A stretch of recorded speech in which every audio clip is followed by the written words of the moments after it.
नमस्कार रकमारी रान्ना बान्नाय आपनादेर सबाइके आबारो अनेक अनेक स्वागत। आमार आजकेर रेसिपि पटल पनिर। एकघेয়েমি पटल किंबा एकघेয়েমি पनिरेर रेसिपि खेते यदि भालो ना लेगे थाके ताहले अवश्यई आमार एई पटल पनिरेर रेसिपिटा एकबार बाड़ीते ट्राई करे खेये देखते पारेन। आशा करछि आपनादेर भालो लागबे। पटल पनिर बानानोर जोन्नो एखाने आमी प्रथमेई निये नियेछि पटल और पनिर। एखाने आमी 4 पिस पटल एरकम অর্ধেক অর্ধেক খোসা ছাড়িয়ে মাঝখান থেকে দু টুকরো করে কেটে নিয়েছি। সমস্ত পটলগুলোই আমি এইভাবেই কেটেছি। আর এখানে আমি প্রায় 200 গ্রাম পনির নিয়েছি। পনিরটা আমি এরকম চৌকো চৌকো আর ছোট ছোট টুকরো করে কেটে নিয়েছি। পটলের থেকে পনিরের পরিমাণটা আমি একটু বেশি নিয়েছি, তাহলে রান্নাটা হবার পর খেতে বেশি ভালো লাগবে। আর এখানে আমি কোনো আলুর ব্যবহার করব না। এখানে আমি একটা বড় সাইজের পেঁয়াজ আর একটা মিডিয়াম সাইজের টমেটো মিক্সিতে একদম মিহি পেস্ট করে রেখেছি। আর এখানে আমি নিয়ে নিয়েছি আদা রসুন বাটা। এখানে আমি 60% নিয়েছি রসুন আর 40% নিয়েছি আদা। আদা রসুনের পরিমাণটা এই রেসিপির জন্য এইভাবে নিতে হবে। আর এখানে আমি নিয়ে নিয়েছি পেঁয়াজ। পেঁয়াজগুলো আমি এরকম ছোট ছোট কিউব করে কেটে নিয়েছি। এখানে আমি একটা ছোট সাইজের পেঁয়াজ এরকম ছোট ছোট করে কেটেছি। এবার আমি রান্নাটা শুরু করব। আর যা যা উপকরণ লাগছে সেগুলো আমি রান্নাটা হতে হতে আপনাদের সঙ্গে শেয়ার করব। ফ্লেম অন করে 4 টেবিল চামচ পরিমাণ সাদা তেল ভালো করে আমি গরম করে নিয়েছি। কড়ার গায়ে খুন্তি দিয়ে তেলটা একটু লাগিয়ে নিলাম। এবার আমি এই তেলের মধ্যে আগে থেকে টুকরো করে কেটে রাখা পটলগুলো দিয়ে দিচ্ছি। পটলগুলো আমি একদম লাল করে ভেজে নেব। ফ্লেমটা লো টু মিডিয়ামে রেখে পটলগুলো আমি ভাজবো, তাহলে পটলগুলো ভাজতে ভাজতেই খুব ভালোভাবে সেদ্ধ হয়ে যাবে। দেখুন বন্ধুরা, পটলগুলো আমি একদম লাল করে ভেজে নিয়েছি। এবার খুব ভালো করে তেল ঝরিয়ে পটলগুলো আমি তুলে নিচ্ছি একটা আলাদা পাত্রে। পটল ভাজার পর বাকি যে তেলটুকু আছে ওই তেলেই আমি রান্না করব। তেলের মধ্যে ফোড়নে দিয়ে দিলাম আমি 2টো ছোট এলাচ, 1 চা চামচ পরিমাণ গোটা জিরে আর সামান্য পরিমাণে আমি জায়ত্রী দিয়ে দিলাম। ফোড়নটা আমি ভালো করে ফ্রাই করে নেব। ফোড়নটা আমি প্রায় 10 সেকেন্ড মতো ফ্রাই করে নিয়েছি। এবার তেলের মধ্যে আমি খুব সামান্য পরিমাণে হলুদ গুঁড়ো অ্যাড করে দিচ্ছি। খুন্তি দিয়ে 2-1 বার নেড়ে হলুদ গুঁড়োটা তেলের সঙ্গে ভালো করে মিশিয়ে দিলাম। এবার এখানে আমি অ্যাড করে দেব আগে থেকে বেটে রাখা পেঁয়াজ আর টমেটো। আপনারা রান্না করার সময় তেলের মধ্যে যখনই বাটা মশলা দেবেন তার আগে তেলের মধ্যে অল্প হলুদ দিয়ে দেবেন, তাহলে দেখবেন বাটা মশলা দেওয়ার পর তেলটা আর ছিটকাবে না।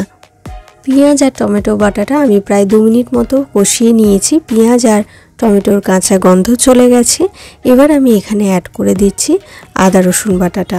আদা রসুন বাটা দেওয়ার পরও আমি খুব ভালো করে কষিয়ে নেব। যতক্ষণ না পর্যন্ত আদা রসুনের কাঁচা গন্ধ চলে যাচ্ছে ততক্ষণ পর্যন্ত কষাতে হবে। ফ্লেমটা মিডিয়ামে রেখে আমি মশলাটা কষাচ্ছি, যাতে মশলাটা কষাতে কষাতে পুড়ে না যায় আর খুব ভালোভাবে কুক হয়ে যায়। আদা রসুন দেওয়ার পর আমি খুব ভালো করে কষিয়ে নিয়েছি। আদা রসুনের কাঁচা গন্ধ চলে গেছে। এবার আমি এখানে অ্যাড করে দিচ্ছি কিছু গুঁড়ো মশলা। প্রথমেই আমি এখানে অ্যাড করে দিলাম 1 চা চামচ পরিমাণ লাল লঙ্কার গুঁড়ো, 2 চা চামচ পরিমাণ ভাজা জিরে গুঁড়ো আর 1/2 চা চামচ পরিমাণ কাশ্মীরি লঙ্কার গুঁড়ো। এতে ঝাল হবে না, এটা আমি কালারের জন্য দিলাম। সেই সঙ্গে এখানে আমি অ্যাড করে দিলাম পরিমাণ মতো হলুদ গুঁড়ো আর পরিমাণ মতো লবণ। এবার এই সমস্ত মশলাগুলো আমি খুব ভালো করে কষিয়ে নেব। যতক্ষণ না মশলা থেকে তেল সেপারেট হয়ে যাচ্ছে ততক্ষণ পর্যন্ত কষাতে হবে। মশলাটা আমি খুব ভালো করে কষিয়ে নিয়েছি। মশলা থেকে তেল সেপারেট হয়ে গেছে। দেখুন বন্ধুরা, মশলাটা খুব ভালো করে কষানো হয়েছে আর কালারটাও কত সুন্দর এসছে। এবার এখানে আমি অ্যাড করে দেব আগে থেকে ভেজে রাখা পটল।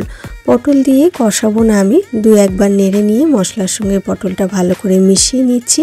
এবার এখানে আমি অ্যাড করে দেব পনির। পনির অ্যাড করে দিলাম। আবারও আমি খুন্তি দিয়ে ভালো করে নেড়ে চেড়ে মশলার সঙ্গে পনিরটা মিশিয়ে নিচ্ছি। পনিরটা আমি মশলার সঙ্গে কষাবো না। এখানে আমি মালাই পনিরটা ব্যবহার করেছি এই রান্নাটা করার জন্য, সেই জন্য আমি মশলার সঙ্গে পনিরটা খুব বেশি কষাবো না।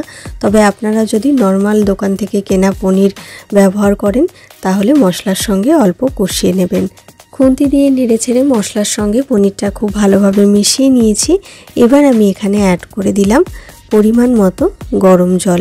এখানে আমি বড় কাপের প্রায় 1.5 কাপ পরিমাণ জল অ্যাড করলাম। এবার আমি ফ্লেমটা হাইতে করে দেব। হাই ফ্লেমে খুব ভালো করে ফুটে ওঠা পর্যন্ত অপেক্ষা করব।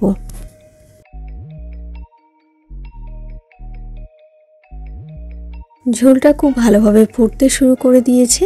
এবার এখানে আমি অ্যাড করে দিলাম আগে থেকে কিউব করে কেটে রাখা পেঁয়াজের টুকরোগুলো।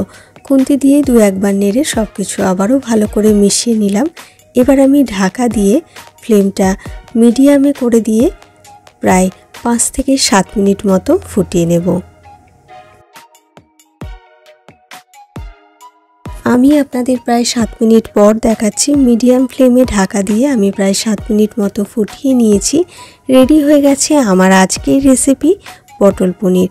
এবার আমি ফ্লেম অফ করে সার্ভ করে দেব। আজকের এই পটল পনিরের রেসিপি যদি আপনাদের ভালো লেগে থাকে অবশ্যই বাড়িতে একবার ট্রাই করে খেয়ে দেখবেন। আশা করছি আপনাদের ভালো লাগবে। আর আজকের এই পটল পনিরের রেসিপি আপনাদের কেমন লেগেছে অবশ্যই আমাকে কমেন্ট বক্সে কমেন্ট করে জানাবেন। আর ভিডিওটা ভালো লাগলে একটা লাইক করে দেবেন। আর আমার চ্যানেলটিকে সাবস্ক্রাইব করে পাশের বেল বাটনটা প্রেস করে রাখবেন। তাহলে আমি যখনই আমার চ্যানেলে কোনো নতুন ভিডিও আপলোড করব আপনাদের কাছে খুব তাড়াতাড়ি নোটিফিকেশন পৌঁছে যাবে। ফিরে আসবো আবার একটা নতুন রেসিপির ভিডিও নিয়ে। আপনারা ভালো থাকবেন, সুস্থ থাকবেন। নমস্কার।